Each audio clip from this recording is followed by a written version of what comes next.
சுமார் 8000 ஆண்டு பழமை வாய்ந்த தலமாக இன்றைக்கி நம்ம தரிசனம் பண்ணக்கூடிய இந்த ஆலயம் வந்து காணப்படுது. உலகிலேயே முதலில் தோன்றிய சிவாலயமாக திரு உத்தரகோசமங்கை தலம் வந்து காணப்படுது. இன்றைக்கி நம்ம தரிசனம் பண்ணக்கூடிய இந்த ஆலயம் வந்து உலகில் தோன்றிய 1008வது சிவாலயமாக காணப்படுறது ஒரு தனி சிறப்பு.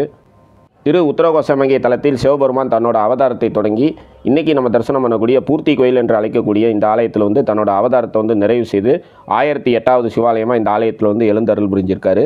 சாமி சன்னதி மற்றும் அம்பாள் சன்னதி இருக்கக்கூடிய பகுதிகளெல்லாம் வந்து இந்த மாதிரி ருத்ராட்சத்தை வந்து தொங்க விட்டுருக்காங்க. இது எல்லாத்தையுமே வந்து பார்த்துக்கிறோம். இப்போ இந்த தலத்துக்குள்ளே சென்று இங்கே அருள் பாலிக்கக்கூடிய திரு முக்தீஸ்வரரை வந்து நம்ம வந்து தரிசனம் பண்ணிடலாம். இந்த தலத்தில் இருக்கக்கூடிய இறைவன் பார்த்தோம் அப்படின்னா பக்தர்களான நமக்கு வந்து முக்தியை வழங்கக்கூடிய அமைப்பில் அருள் பாலிக்கிறதுனால இந்த தலத்தில் அருள் பாலிக்கக்கூடிய சிவபெருமான் திரு முக்தீஸ்வரர் அப்படின்னு சொல்லி அழைக்கப்படுறாரு. மேலும் சிவபெருமான் உரைகின்ற 1008 சிவாலயங்களுக்கும் சென்று வழிபாடு செய்தால் என்ன பலனோ அந்த பலனை வழங்கக்கூடிய அமைப்பில் இந்த பூர்த்தி கோயிலில் அருள் பாலிக்கக்கூடிய திரு முக்தீஸ்வரர் வந்து காணப்படுறாரு. தெற்கு நோக்கி அருள் பாலிக்கக்கூடிய கால பைரவர் எல்லாரும் நல்லா தரிசனம் பண்ணிக்கிங்க. மேலும் பைரவர் வந்து தன்னோட நெற்றியில் வந்து பிறைச்சந்திரன் வந்து சூரிய கோலத்தில் இந்த தலத்தில் வந்து காணப்படுறது ஒரு தனி சிறப்பு. 13 வகையான மூலிகைகள் கலந்திருக்கு. இது நம்ம வீட்டில் பயன்படுத்துறதுனால பழைய நன்மைகள் ஏற்படும். லட்சுமி கடாட்சம், மன நிம்மதி, குடும்ப ஒற்றுமை, தொழில் விருத்தி, எதிரிகள் தொல்லை, பில்லி சூன்யம், ஏவல், இந்த மாதிரி காத்துக்கருப்பு, இந்த கண் திஷ்டி, இவை எல்லாம் விலகும். ஸ்க்ரீனில் தெரிகிற வாட்ஸ்அப் நம்பருக்கு ஆர்டர் பண்ணி இதை வாங்கி நீங்கள் பயன்பெறுங்க. நன்றி, வணக்கம். ஆன்மீகத்தோட நட்பு யூடியூப் சேனலுக்கு உங்களை அன்போடு வரவேற்கிறோம். இன்றைக்கி சீகம்பட்டி பொன்முச்சந்தி பூர்த்தி கோயிலில் அருள் பாலிக்கக்கூடிய திருமுக்தீஸ்வரர் தரிசனம் பண்ண தான் வந்திருக்கோம். இந்த ஆலயம் எங்கே இருக்குன்னு சொல்லி பார்த்தோம் அப்படின்னா திருச்சி மாவட்டம் மணப்பாறையிலிருந்து கோயில்பட்டி செல்லும் சாலையில் மணப்பாறையிலேருந்து சுமார் 5 கிலோமீட்டர் பயணம் செய்தோம் அப்படின்னா இன்றைக்கி நம்ம தரிசனம் பண்ணக்கூடிய இந்த ஆலயத்தை எளிதில் அடையலாம். நீங்களே இந்த ஆலயத்துக்குள்ளே சென்று சாமி தரிசனம் பண்ணிங்கன்னா எப்படி இருக்குமோ அது மாதிரி தான் இந்த காணொலியானது அமைக்கப்பட்டிருக்கு. நீங்கள் நம்ம சேனலில் சப்ஸ்கிரைப் பண்ணால் பார்த்துட்டு இருந்தீங்கன்னா மறக்காமல் நம்ம சேனலை வந்து சப்ஸ்கிரைப் பண்ணிக்கிங்க. அப்படியே பக்கத்தில் இருக்கக்கூடிய பெல் ஐக்கானை வந்து கிளிக் பண்ணிக்கிங்க. அப்போ தான் நம்ம போடுற இந்த மாதிரி ஆலயம் சொந்தமான பதிவுலாம் உங்களுக்கு நோட்டிஃபிகேஷனாக கிடைக்கும். ஆலயத்துக்குள்ளார வந்தோடனே பலிபீடம் மற்றும் நந்திபவன் வந்து அருள் பாலிக்கிறாங்க. நீங்கள் நம்ம சேனலுக்கு எதாவது சப்போர்ட் பண்ணணும்னு வச்சிங்கன்னா கீழே தேங்க்ஸ் பட்டன் இருக்குது, டிஸ்கிரிப்ஷனில் வந்து பே லிங்க்ஸ் இருக்குது. ஜாயின் பட்டன் அழுத்தி நம்ம சேனலில் வந்து மெம்பராக ஜாயின் பண்ணுங்கள். வாங்க இந்த தலத்துக்குள்ளார சென்று இங்கே அருள் பாலிக்கக்கூடிய திரு முக்தீஸ்வரர் வந்து தரிசனம் பண்ணிடலாம். நந்திபவனை வந்து எல்லோரும் நல்லா தரிசனம் பண்ணிக்கிறோம். நந்திபவனை தரிசனம் செய்துட்டு நந்திபவன்ட்ட அனுமதி வாங்கிட்டு இந்த தலத்துக்குள்ளார சென்று இங்கே அருள் பாலிக்கக்கூடிய திரு முக்தீஸ்வரர் வந்து நம்ம வந்து தரிசனம் பண்ணிடலாம். நாங்கள் இந்த ஆலயம் சென்றிருந்த அன்றைக்கி சனி மகா பிரதோஷம் இந்த ஆலயத்தில் வெகு சிறப்பான முறையில் வந்து கொண்டாடப்பட்டது. அது எல்லாத்தையுமே பார்க்கலாம். அதற்கு முன்னாடி இந்த தலத்துக்குள்ளார சென்று இங்கே அருள் பாலிக்கக்கூடிய திரு முக்தீஸ்வரர் வந்து தரிசனம் பண்ணிடலாம். உலகிலேயே முதலில் தோன்றிய சிவாலயமாக திரு உத்தரகோசமங்கை தலம் வந்து காணப்படுது. இன்றைக்கி நம்ம தரிசனம் பண்ணக்கூடிய இந்த ஆலயம் வந்து உலகில் தோன்றிய 1008வது சிவாலயமாக காணப்படுறது ஒரு தனி சிறப்பு. திரு உத்தரகோசமங்கை தலத்தில் சிவபெருமான் தன்னோட அவதாரத்தை தொடங்கி இன்றைக்கி நம்ம தரிசனம் பண்ணக்கூடிய பூர்த்தி கோயில் என்று அழைக்கக்கூடிய இந்த ஆலயத்தில் வந்து தன்னோட அவதாரத்தை வந்து நிறைவு செய்து 1008வது சிவாலயமாக இந்த ஆலயத்தில் வந்து எழுந்தருள் புரிஞ்சிருக்காரு. சாமி சன்னதி மற்றும் அம்பாள் சன்னதி இருக்கக்கூடிய பகுதிகளெல்லாம் வந்து இந்த மாதிரி ருத்ராட்சத்தை வந்து தொங்க விட்டுருக்காங்க. இது எல்லாத்தையுமே வந்து பார்த்துக்கிறோம். இப்போ இந்த தலத்துக்குள்ளே சென்று இங்கே அருள் பாலிக்கக்கூடிய திரு முக்தீஸ்வரரை வந்து நம்ம வந்து தரிசனம் பண்ணிடலாம். இடதுபுறம் வந்து விநாயகர் அருள் பாலிக்கிறாரு. விநாயகரை வந்து தரிசனம் பண்ணிக்கிறோம். இன்றைக்கி நம்மளுக்கு வந்து தரிசனம் நல்லபடியாக அமைய வேண்டும் அப்படின்னு சொல்லி விநாயகரை வழிபாடு செய்துக்கிறோம். இந்த இடத்துல நந்திபவன் வந்து அருள் பாலிக்கிறாரு. நந்திபவன்கிட்ட வந்து அனுமதி வாங்கிட்டு இந்த தலத்துக்குள்ளே சென்று இங்கே அருள் பாலிக்கக்கூடிய திரு முக்தீஸ்வரரை வந்து தரிசனம் பண்ணிக்கிறோம். எவர் ஒருவர் இந்த தலத்துக்கு வந்து இங்கே அருள் பாலிக்கக்கூடிய இந்த திரு முக்தீஸ்வரரை வந்து வழிபாடு செய்கிறாங்களோ அவங்களுக்கு வந்து பிறவாத நிலையை இந்த தலத்தில் இருக்கக்கூடிய இறைவன் வழங்குவார் அப்படின்னு சொல்லி இந்த ஆலயம் வந்து சென்ற பக்தர்களோட நம்பிக்கையாக காணப்படுது. பெரும்பாலும் முக்தீஸ்வரர் சன்னதி அப்படின்னு சொல்லி பார்த்தோம் அப்படின்னா சித்தர்கள், மகான்கள், ரிஷிகள், அரசர்கள் போன்றவர்களுக்கு தான் வந்து முக்தி வந்து கொடுத்துருப்பாங்க. அதனால் வந்து அந்த தலத்தில் இருக்கக்கூடிய இறைவன் வந்து முக்தீஸ்வரர் அப்படின்னு சொல்லி அழைக்கப்படுவார். இந்த தலத்தில் இருக்கக்கூடிய இறைவன் பார்த்தோம் அப்படின்னா பக்தர்களான நமக்கு வந்து முக்தியை வழங்கக்கூடிய அமைப்பில் அருள் பாலிக்கிறதுனால இந்த தலத்தில் அருள் பாலிக்கக்கூடிய சிவபெருமான் திரு முக்தீஸ்வரர் அப்படின்னு சொல்லி அழைக்கப்படுறாரு. மேலும் சிவபெருமான் உரைகின்ற 1008 சிவாலயங்களுக்கும் சென்று வழிபாடு செய்தால் என்ன பலனோ அந்த பலனை வழங்கக்கூடிய அமைப்பில் இந்த பூர்த்தி கோயிலில் அருள் பாலிக்கக்கூடிய திரு முக்தீஸ்வரர் வந்து காணப்படுறாரு. முக்தீஸ்வரரை வந்து இப்போ நம்ம நல்லா தரிசனம் பண்ணியாச்சு. ஆலயத்தோட மண்டபத்திலலாம் பார்த்தோம் அப்படின்னா இந்த மாதிரி வந்து ருத்ராட்சங்கள் வந்து தொங்க விடப்பட்டிருக்கு. இது எல்லாத்தையுமே பார்த்துட்டு இந்த தலத்தில் அருள் பாலிக்கக்கூடிய அந்தாள ஈஸ்வரியை வந்து நம்ம வந்து தரிசனம் பண்ணிடலாம். இந்த தலத்தில் அருள் பாலிக்கக்கூடிய அம்பாள் வந்து தெற்கு நோக்கி அருள் பாலிக்கிறாங்க. சுவாமி வந்து கிழக்கு நோக்கி வந்து காணப்படுறாரு. 8000 ஆண்டு பழமை வாய்ந்த சிவாலயமாக இன்றைக்கி நம்ம தரிசனம் பண்ணக்கூடிய இந்த ஆலயம் வந்து காணப்படுது. சுமார் 500 ஆண்டுகளாக வந்து இந்த ஆலயம் வந்து திருப்பணி நடைபெற்று கும்பாபிஷேகம் நடைபெறாமல் இருந்தது. கடந்த மாதம் தான் வந்து இந்த ஆலயத்துக்கு வந்து வெகு சிறப்பான முறையில் வந்து 500 ஆண்டுகளுக்கு பிறகு கும்பாபிஷேகமானது நடைபெற்றிருக்கு. இந்த இடத்துல ஆஞ்சநேயர் சிவபெருமானை வழிபாடு செய்யக்கூடிய சிற்பம் வந்து காணப்படுது. 8000 ஆண்டு பழமையான சிவாலயமாக இன்றைக்கி நம்ம தரிசனம் பண்ணக்கூடிய இந்த ஆலயம் வந்து காணப்படுது. இந்த தளத்தில் வந்து நம்ம வழிபாடு செய்யும் பொழுது திருமண தடை ஏதாவது இருந்ததுன்னா அந்த திருமண தடையெல்லாம் நீங்கும். மனிதர்களான நமக்கு வந்து பிறவாத நிலையை வந்து இந்த தளத்தில் அருள் பாலிக்கக்கூடிய இறைவன் வந்து வழங்குவார். குழந்தை பாக்கியம் இல்லாமல் தைக்கக்கூடிய அன்பர்களுக்கு குழந்தை பாக்கியம் கிடைக்கும். படிச்சுட்டு நல்ல வேலை கிடைக்கவில்லையே அப்படின்னு சொல்லி வருந்தக்கூடிய அன்பர்களுக்கு வந்து நல்ல உத்தியோகம் வந்து கிடைக்கும். இப்போ வந்து முக்தீஸ்வரர் வந்து நம்ம தரிசனம் செஞ்சாச்சு. முக்தீஸ்வரர் தரிசனம் செய்த பிறகு இந்த தலத்தில் அருள் பாலிக்கக்கூடிய அம்பாளை வந்து தரிசனம் பண்ணிடலாம். இவங்க தான் இந்த தலத்தில் அருள் பாலிக்கக்கூடிய அம்பாள் அந்தாள ஈஸ்வரி. அந்தாள ஈஸ்வரி அன்னையை வந்து எல்லோரும் நல்லா தரிசனம் பண்ணிக்கிங்க. இந்த அன்னையை வந்து தெற்கு நோக்கி அருள் பாலிக்கிறாங்க. திருமண தடையால் பாதிக்கப்பட்ட அன்பர்கள் இந்த தலத்தில் அருள் பாலிக்கக்கூடிய அம்பாளுக்கு வந்து தீபம் வெற்றி வெள்ளிக்கிழமையில் வழிபாடு செய்யும் பொழுது திருமண தடைகள்லாம் நீங்கும். அதே மாதிரி குழந்தை பாக்கியம் இல்லாமல் தைக்கக்கூடிய அன்பர்களும் இந்த தலத்தில் அருள் பாலிக்கக்கூடிய அம்பாளை வந்து தரிசனம் பண்ணலாம். இந்த தலத்தில் பார்த்தோம் அப்படின்னா அம்பாள் மற்றும் பைரவர் இருவதும் தெற்கு நோக்கி அருள் பாலிக்கிறது ஒரு தனி சிறப்பு. யமதர்மனுக்கு உரிய திசையான தெற்கு நோக்கி இந்த தலத்தில் வந்து பைரவர் அருள் பாலிக்கிறதுனால இந்த தலத்தில் வந்து வழிபாடு செய்யும் பொழுது யமபயம் வந்து நீங்கும். தெற்கு நோக்கி அருள் பாலிக்கக்கூடிய கால பைரவர் எல்லாரும் நல்லா தரிசனம் பண்ணிக்கிங்க. மேலும் பைரவர் வந்து தன்னோட நெற்றியில் வந்து பிறைச்சந்திரன் வந்து சூரிய கோலத்தில் இந்த தலத்தில் வந்து காணப்படுறது ஒரு தனி சிறப்பு. இந்த மாதிரி தெற்கு நோக்கி அருள் பாலிக்கக்கூடிய பைரவரை வந்து நம்ம இந்த தலத்தில் மட்டும்தான் தரிசனம் பண்ண முடியும். இந்த தலத்தில் அருள் பாலிக்கக்கூடிய இந்த பைரவரை வழிபாடு செய்யும் பொழுது யம பயம்லாம் நீங்கும். சனி பகவானால் ஏற்படக்கூடிய உபாதைகள்லாம் நீங்கும். பித்ரு தோஷம் மற்றும் பித்ரு சாபத்தால் பாதிக்கப்பட்ட அன்பர்களும் இந்த தலத்தில் அருள் பாலிக்கக்கூடிய கால பைரவர் வந்து வழிபாடு செய்யலாம். நாங்கள் ஆலயம் சென்றிருந்த அன்றைக்கி இந்த ஆலயத்தில் சனி மகா பிரதோஷம் வெகு சிறப்பான முறையில் கொண்டாடப்பட்டது. சிவபெருமான் தோன்றிய 1008வது சிவாலயத்தில் வந்து நடைபெறக்கூடிய இந்த பிரதோஷத்தில் வந்து நம்ம கலந்துக்கிறது. சிவபெருமான் உரைகின்ற 1008 சிவாலயங்களுக்கும் சென்று அங்கே இருக்கக்கூடிய ஆலயங்களில் வந்து பிரதோஷத்தில் கலந்துக்கிட்டோம்னா என்ன பலனோ அதே பலனை வழங்கக்கூடிய அமைப்பில் இந்த ஆலயம் வந்து காணப்படுறது ஒரு தனி சிறப்பு. மகா சனி பிரதோஷத்தை முன்னிட்டு நந்தி பவனுக்கு நடைபெறக்கூடிய அபிஷேகத்தெல்லாம் தரிசனம் பண்ணிக்கிட்டோம். இப்போ இந்த ஆலயத்தோட தல வரலாறு என்ன அப்படிங்கிறதெல்லாம் பார்த்துட்டு நந்தி பவனோட அலங்காரத்தை தரிசனம் பண்ணலாம்.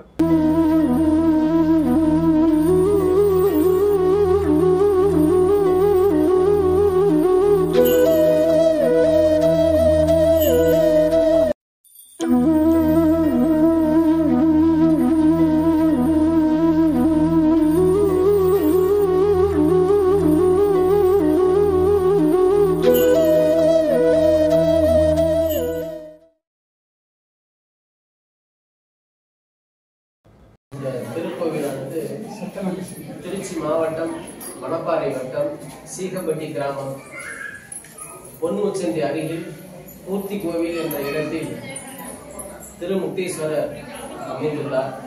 இங்கு அருள்மிகு அந்தாள ஈஸ்வரி உடனான திருமுக்தீஸ்வரர் இந்த ஆலயத்தில் 6 முகங்களுடன் கூடிய முருகப்பெருமான் வள்ளி தெய்வானையுடன் அருள்பாலித்து வருகின்றார்.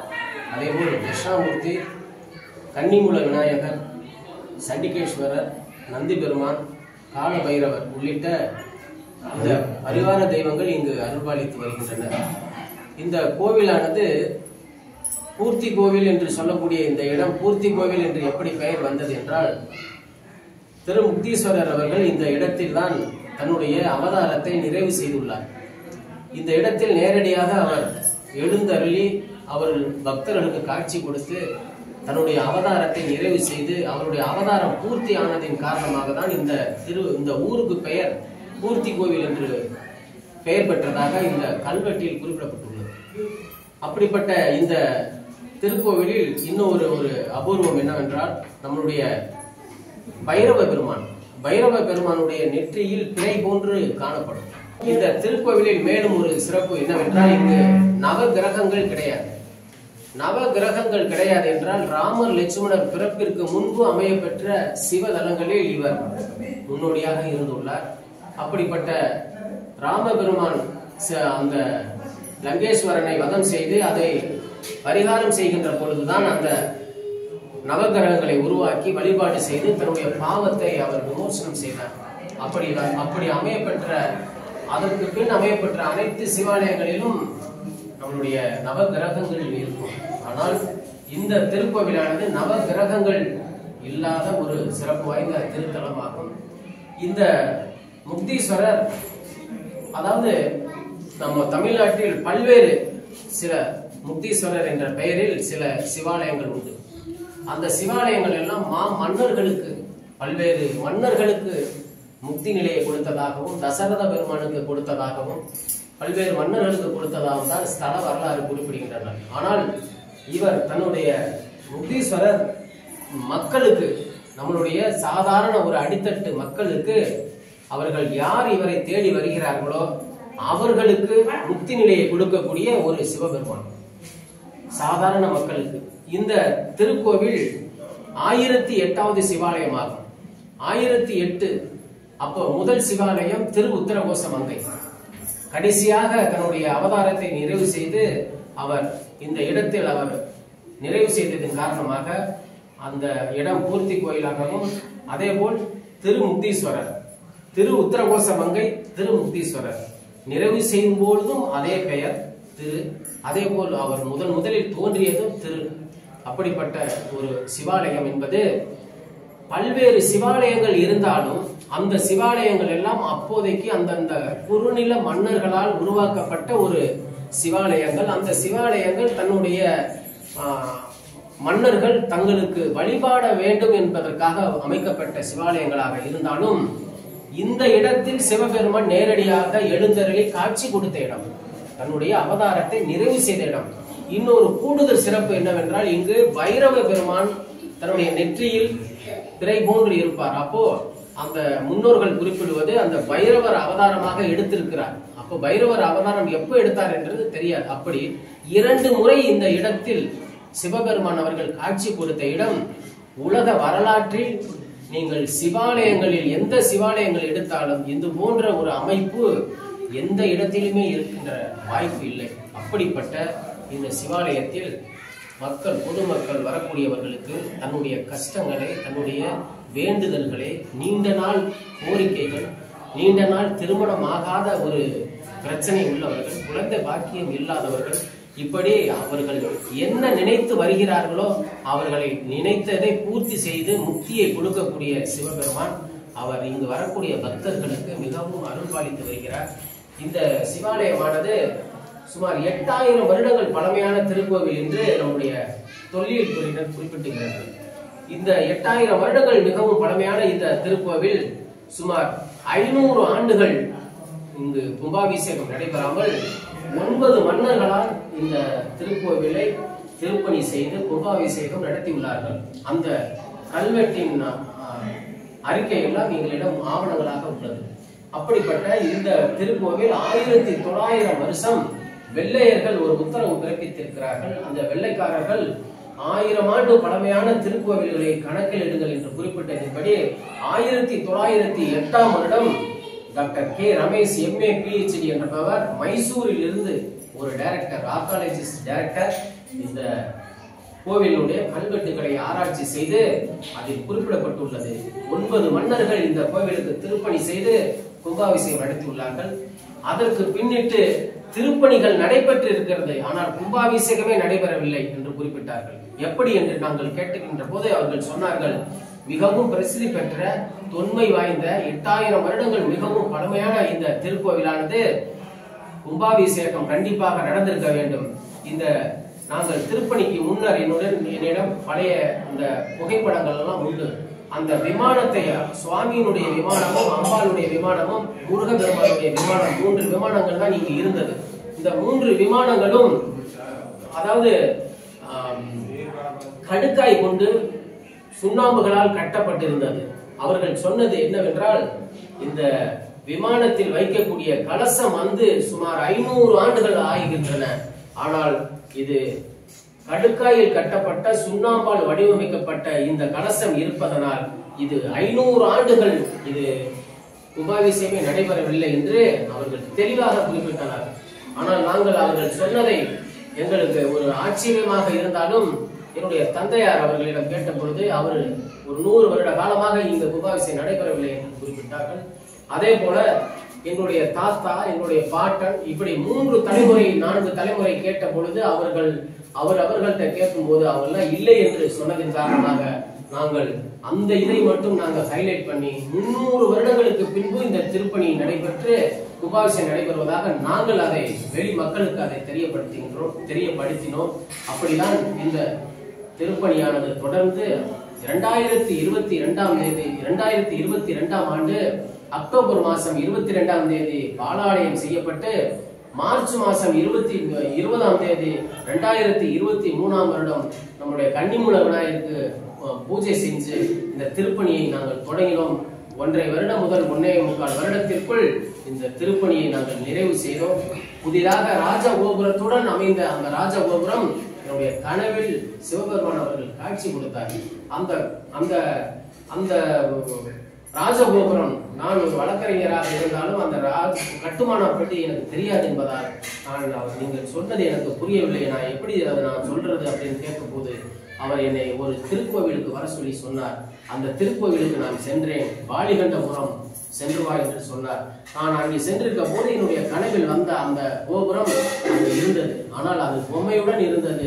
இது பொம்மை இல்லாமல் இருந்ததனால் இந்த ராஜகோபுரத்தினுடைய சிறப்பு அம்சம் பல்லாயிரம் ஆண்டுகளுக்கு முன்பு சிவபெருமான் இந்த இடத்தில் ஒருத்தர் யாராவது இந்த ராஜகோபுரத்தை கட்டியிருந்தால் எப்படி இருக்குமோ அப்படி எனக்கு காட்சி கொடுத்தார். அந்த கோபுரத்தை நாம் அப்படியே வடிவமைத்திருக்கின்றோம். ஏனென்றால் ஒரு சிறிய பொம்மை கூட இருக்காது. அப்படிப்பட்ட இந்த ஸ்தலமானது கடந்த 12/7/2024 அன்று 6 கால ஹோமங்களுடன் யாகசாலை அமைத்து மிக பிரம்மாண்டமான முறையில் இந்த திருப்பணிகள் நிறைவுற்று மகா கும்பாபிஷேகம் நடைபெற்றது. அதனைத் தொடர்ந்து 48 நாட்களாக மண்டலாபிஷேகம் மிக சிறப்பாக நடைபெற்று நேற்றைக்கு முந்தைய தினம் வியாழக்கிழமை அன்று 29/8/2024 மண்டலாபிஷேகம் நிறைவேற்றது. தொடர்ந்து இந்த திருக்கோவிலில் மார்கழி மாதம் மண்டகப்படி, கார்த்திகை, கிருத்திகை, சஷ்டி, மாதாந்திர சிவன்ராத்திரி, மகா சிவன்ராத்திரி, பிரதோஷம், அன்னாபிஷேகம், தேய்புரை அஷ்டமி, குரு பகவானுக்கு உள்ள உகந்த நாள், சங்கடகர சதுர்த்தி, இப்படி அனைத்து விதமான இங்கு பூஜைகளும் மண்டகப்படிகளும் மிக சிறப்பாக நடைபெற்று வருகின்றன. இதை பார்த்து கொண்டிருக்கக்கூடிய மக்கள் அனைவரும், பக்தர்கள் அனைவரும் கண்டிப்பாக வாழ்நாளில் இதை பார்க்கக்கூடிய பாக்கியத்தை பெற்றவர்களே நீங்கள் மிகவும் பாக்கியசாலிகளாவீர்கள். இந்த காணொலியை காண்கக்கூடியவர்கள் அனைவருமே சிவபெருமான் திருமுக்தீஸ்வரருடைய அருளை பெற்ற பாக்கியசாலிகளாவீர்கள். அப்படிப்பட்ட இந்த சிவபெருமானை தாங்கள் நேரடியாக வந்து ஒரு முறை தரிசனம் செய்து தங்களுடைய கோரிக்கைகளை நிறைவேற்றி, வேண்டுதல்களை, பிரார்த்தனைகளை நிறைவேற்றி வாழ்வில் பல்வேறு சௌபாக்கியங்களை பெற்று இன்புற்று வாழ உங்களை அன்போடு அழைக்கின்றோம். திருமுக்தீஸ்வரர் ஆலயத்திற்கு வாழ்க வளமுடன். நன்றி, வணக்கம். சிவாய நமः. ஐயா, இந்த கோயிலுக்கு எப்படி வரணும்னு பஸ் ரூட் சொல்லுங்க. இந்த திருக்கோவிலானது மணப்பாறையிலிருந்து 5 கிலோமீட்டர் தூரம். மணப்பாறையிலிருந்து பொன்முச்சந்தி என்ற இடத்தில் பஸ்ஸில் இறங்கினால் பொன்முச்சந்தியிலிருந்து பொன்சிங்கம்பட்டின்னு ஒரு ஊர், அந்த பொன்சிங்கம்பட்டியிலிருந்து இடது பக்கமாக திரும்பினால் நேரடியாக இந்த திருக்கோவிலுக்கு ரோடு வந்து அடையும் என்பதை தெரிவித்துக் கொள்கின்றோம். அதே போல் நம்மளுடைய திருச்சியிலிருந்து டுவர்ட்ஸ் மதுரை அந்த கொடும்பாலூர் என்ற ஒரு இடம் இருக்கிறது. அந்த இடத்திலிருந்து வருபவர்கள் அங்கிருந்து 7 கிலோமீட்டர் தூரம் வந்தால் பொன்சிங்கம்பட்டியிலிருந்து வலது பக்கமாக வந்தால் இந்த திருக்கோவிலானது வந்து சென்று விடலாம். அதே போல் கோவில்பட்டியிலிருந்து, மதுரையிலிருந்து வருபவர்கள் கோவில்பட்டியில் இறங்கி கோவில்பட்டியிலிருந்து பொன்முச்சந்தி என்ற ஒரு வரக்கூடிய பஸ்களில் ஏறினால் இறங்கினால் அந்த பஸ் ஸ்டாப்பில் அங்கிருந்து இதே மாதிரி நம்ம பொன்சிங்கம்பட்டியிலிருந்து இடது பக்கமாக வந்து அடையலாம் என்பதை தெரிவித்துக் கொள்கின்றோம். மணப்பாறையிலிருந்து 5 கிலோமீட்டர் தூரம், கொடும்பாலூரிலிருந்து 7 கிலோமீட்டர் தூரம், அதே போல் கோவில்பட்டியிலிருந்து ஒரு 10 கிலோமீட்டர் தூரம் வரும் என்பதை தெரிவித்துக் கொள்கின்றோம். அதாவது நம்ம இறைவன் மேல பக்தி செலுத்தணும். ஆனா முக்தி கொடுக்கறது வந்து இறைவன் ஒருவரால தான் முடியும், நம்ம எல்லாராலையும் அது முடியாத காரணம். இதை பத்தி நம்ம கடுவரி சித்தர் பாடுவார். கூட வருவது ஒன்றில்லை, கூட்டெடுத்து இன்னும் உலகதே தொல்லை, தேடரும் மோட்சமும் இல்லை, அதை தேடும் வழியும் தெளிவோடு இல்லை, பாரில் உயர்ந்தது பக்தி, அதை பற்றின பேருக்கு வருமே முக்தி, சீரில் உயர் அட்டமா சித்தி, யாவருக்கும் சித்திக்குமாம் சிவன் சேவினார் பக்தி அப்படின்னு அவர் பாடுறது. என்ன தெரியுதுன்னா, எல்லாரும் இறைவன் மேல பக்தி செலுத்துறாங்க, ஆனா முக்திங்கிறது அவ்வளோ சீக்கிரம் கிடைச்சிடாது. இதுக்கு ஒரு நடந்த சம்பவம் ஒன்று சொல்றேன். நம்ம இந்தியாவில் வந்து சுதந்திரத்துக்காக பாடுபட்ட காந்திஜி தென்னாப்பிரிக்காவில் போய் கற்பர்களுக்கும் வெள்ளையர்களுக்கும் போராட்டம் நடந்துச்சுன்னா போராட்டம். அப்போ அங்கே போயிருக்கப்ப தில்லையாடி வள்ளியம்மைன்னு ஒரு அம்மா காந்திஜியோட கூடவே இருந்து அந்த போராட்டத்தில், சுதந்திர போராட்டத்தில் கலந்துக்கிட்டாங்க. அப்படி கலந்துட்டு இருக்கப்ப காலப்போக்கில் அந்த அம்மாவுக்கு சிறு வயசுலேயே நோய்வாய்ப்பட்டு அவங்க இறக்குற தருவாய் வந்துருச்சு.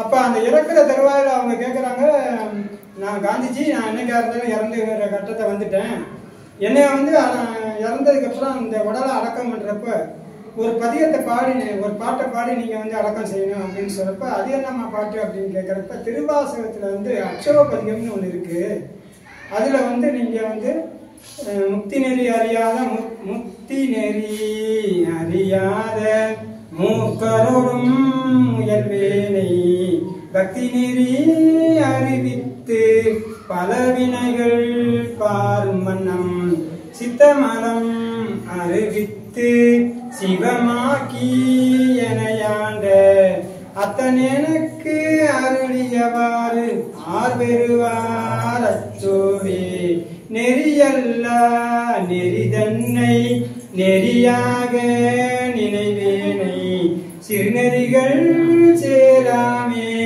திருவருளே சேருமன்னம் குறியொன்றும் இல்லாத கூத்தந்தன் கூத்தையனக்கு அறியும் வண்ணம் அருளியவாறு ஆர்வெருவார் அச்சோவே பொய்யெல்லாம் மெய்யென்று புனர்முலையார் போகத்தே மயலுற கடவேனை மாலாமே காத்தருளி தையலிடம் கொண்டவிரான் தன் கடலே சேருமன்னம் ஐயன் எனக்கு அருளியவாறு ஆர்வெருவார் அச்சோவே மன்னதனில் பிறந்தைத்து மாண்டு விழ கடவேனை எனவில்லா அன்பருளி எனையாந்திட்டு என்னையும் தன் சுண்ணவெண்ணீரு அணிவித்து தூணெறியே சேரும் மன்னம்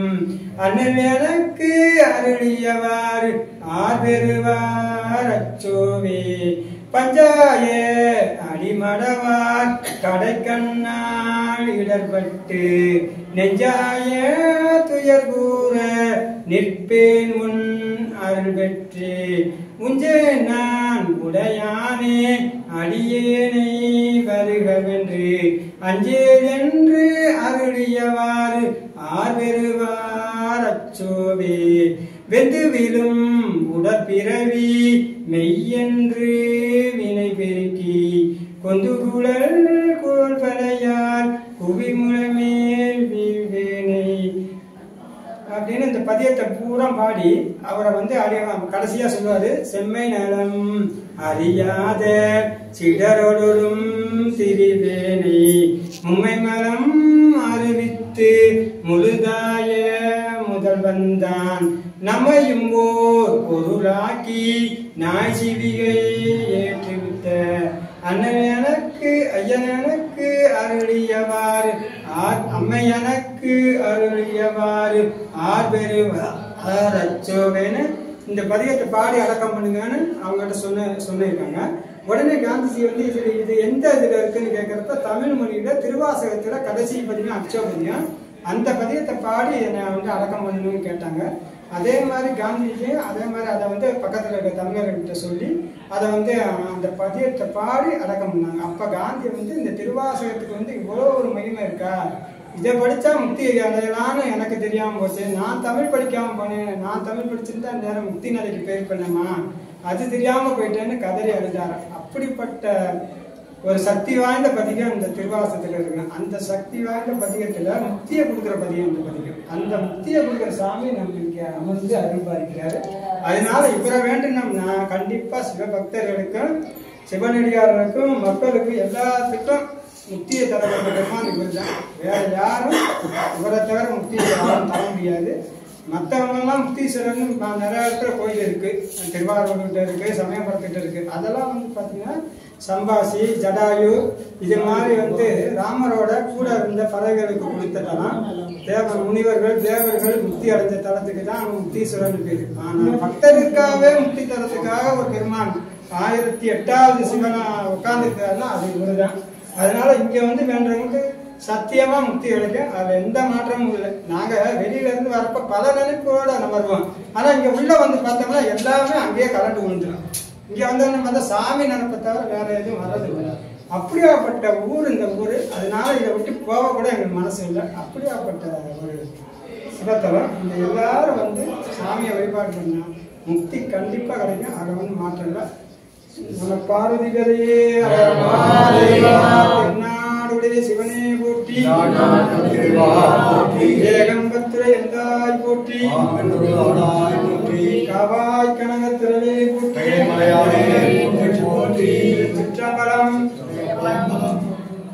மகா சனி பிரதோஷத்தை முன்னிட்டு நந்திபவன் சிறப்பான அலங்காரத்தில் நமக்கெல்லாம் அருள் பாலிக்கிறாரு. நந்திபவன் எல்லாரும் நல்லா தரிசனம் பண்ணிக்கிறோம். இப்போ இந்த ஆலயத்தோட பிரகாரங்களை வளம் இந்த ஆலயத்தோட சிறப்புகள் வரலாறு, இங்கே வந்து வழிபாடு செய்கிறதுனால என்ன பலன் அப்படிங்கிறதெல்லாம் வந்து நம்ம வந்து விரிவான முறையில் வந்து பார்க்கலாம். சுமார் 8000 ஆண்டு பழமை வாய்ந்த தலமாக இன்றைக்கி நம்ம தரிசனம் பண்ணக்கூடிய இந்த ஆலயம் வந்து காணப்படுது. சுமார் 500 ஆண்டுகளுக்கு முன்னாடி இருந்த இந்த ஆலயத்தோட திருப்பணிகள்லாம் நடந்திருக்கு. அதன் பிறகு வந்து போன மாதம் தான் வந்து இந்த ஆலயத்துக்கு வந்து வெகு சிறப்பான முறையில் கும்பாபிஷேக வைபவமானது நடைபெற்றிருக்கு. நம்ம எல்லாருக்கும் உலகத்தில் தோன்றின முதல் சிவாலயம் உத்தரகோசமங்கை அப்படின்னு சொல்லி எல்லாருக்குமே தெரியும். உலகில் தோன்றிய 1008வது சிவாலயத்தில் இன்றைக்கி வந்து நம்ம வந்து மகா சனி பிரதோஷத்தை வந்து நம்ம வந்து தரிசனம் பண்ணியிருக்கோம். இந்த தலத்தில் வந்து எவர் ஒருவர் வந்து வழிபாடு செய்கிறாங்களோ அவங்களுக்கு வந்து மீண்டும் வந்து இந்த பூலோகத்தில் வந்து பிறவாத நிலை ஏற்படும். சிவபெருமான் உரைகின்ற கைலாயத்தில் வந்து அவர்களுக்கு வந்து நிலையான இடம் வந்து ஒதுக்கப்படும். இப்போ வந்து ஆலயத்தோட பிரகாரங்களாக வளம் வந்துட்டு இருக்கும் பொழுது இந்த இடத்துல தட்சிணாமூர்த்தி வந்து அருள் பாலிக்கிறாரு. தட்சிணாமூர்த்தியை வந்து எல்லாரும் நல்லா தரிசனம் பண்ணிக்கிங்க. இவரை வியாழக்கிழமையில் நாம் தீபம் ஏற்றி வழிபாடு செய்யும் பொழுது மாணவ மாணவிகள் கல்வி கேள்வியில் வந்து சிறந்து விளங்கலாம். மேலும் திருமண தடையால் பாதிக்கப்பட்ட அன்பர்கள் இந்த தட்சிணாமூர்த்தியை வியாழக்கிழமையில் தீபம் ஏற்றி வழிபாடு செய்யும் பொழுது திருமண தடையெல்லாம் நீங்கி மிக விரைவிலேயே வந்து திருமணம் வந்து கைகூடும். தட்சிணாமூர்த்தியை தரிசனம் செய்து வந்தோம் அப்படின்னா இடதுபுறம் வந்து விநாயகர் அருள் பாலிக்கிறாரு. மேலே இந்த தலத்தில் நவகிரகங்களுக்குன்னு தனி சன்னதியே கிடையாது. இந்த தலத்தில் அருள் பாலிக்கக்கூடிய திருமுக்தீஸ்வரரையும் அந்தாள ஈஸ்வரியனையும் வழிபாடு செய்யும் பொழுது நவகிரக தோஷங்கள் அனைத்து நீங்கும். இங்கே இருக்கக்கூடிய இறைவன் மற்றும் அம்பாளுக்கு வந்து அனைத்து நவகிரகங்களும் கட்டுப்பட்டு இருக்கிறதுனால இங்கே நவகிரகங்களுக்குன்னு தனி சன்னதி கிடையாது. அது எல்லாத்தையுமே பார்க்கலாம். இந்த இடத்துல கன்னிமூல கணபதி அருள் பாலிக்கிறாரு. கன்னிமூல கணபதி எல்லாரும் நல்லா தரிசனம் பண்ணிக்கிங்க. இவரை திங்கக்கிழமையில் நாம் தீபம் ஏற்றி வழிபாடு செய்யும் பொழுது கேது பகவானால் நமக்கு ஏற்படக்கூடிய அனைத்து விதமான உபாதைகளும் நம்மை விட்டு நீங்கும்.